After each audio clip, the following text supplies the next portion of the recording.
হুজুর জোয়ান মানুষ আর বুড়া মানুষের মাঝে এতেকাফের পার্থক্য কিটা আছে?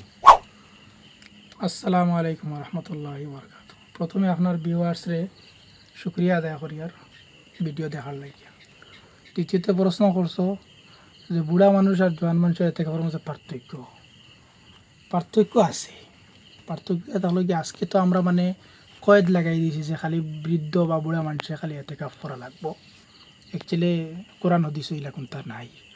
আউযু বিল্লাহি মিনাশ শাইতানির রাজিম ওয়ালা তুবাশিরুহুন্না ওয়া আনতুম আকিফুনা ফিল মাসাজিদ। এই আয়াত যে আল্লাহ পাকে এতেকাফর মাত আনছেন, এই আয়াত তো হইল কোনো বুড়া জোয়ানোর কয়েদ লাগাইছেন না। যেহেতু বুড়া জোয়ানোর কোনো কয়েদ লাগাইছেন না, তে বুড়া ওকা জোয়ান ওকা প্রত্যেকে এতেকাফ করতে পারবা।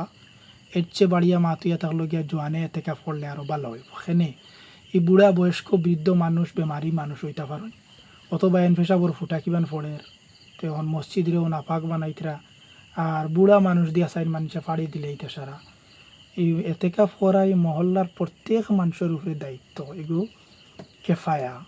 আর এই কেফায়াটা যদি একজন মানুষের সমাজের আদায় করিলেন মহল্লার, তো প্রত্যেকের উপরে থেকে এটা আদায় হয়ে যাব, অন্যথা সব গুণাগার বনবা। আজকে বহুত জায়গাত এই কথা আমরা দেখাত আয় যে মহল্লার কোনো মানুষে এতেকাফ করেন না, এতেকাফর লাগি কোনো মানুষ পাওয়া যায় না। হালাকি এই মহল্লার মানুষের উপরে দায়িত্ব বাড়াটিয়া মানুষের নিয়ে এতেকাফ করানি হয়। তো এই সুরতও কিছুগুলা জাহিজ সুরত ওলামা একরাম হলে বাতাইছেন, কিন্তু মহল্লার কোনো মানুষরে এতেকাফের মধ্যে রাখি আর বাদে পয়সা কড়ির মাধ্যমে কেরায়া দিয়া এতেকাফ করানি সহি হইতো না, কারণ মহল্লার মানুষের উপরে দায়িত্ব। যদি মহল্লার কোনো মানুষ এতেকাফ করাত সাব্যস্ত হইন না, তখন গিয়া কোনো মানুষরে আনি এতেকাফ করানি যায় পয়সা দিয়া হইলেও এটা জায়জ দেওয়া হয়েছে। তবে কিছু বস্তু লক্ষণীয় যে কয়েকটা বস্তু আমরা প্রত্যেকের উপরে, প্রত্যেক মুমিন মুসলমানের উপরে ওয়াজিব আছে জিন্দগির মধ্যে একবার হইলেও করা।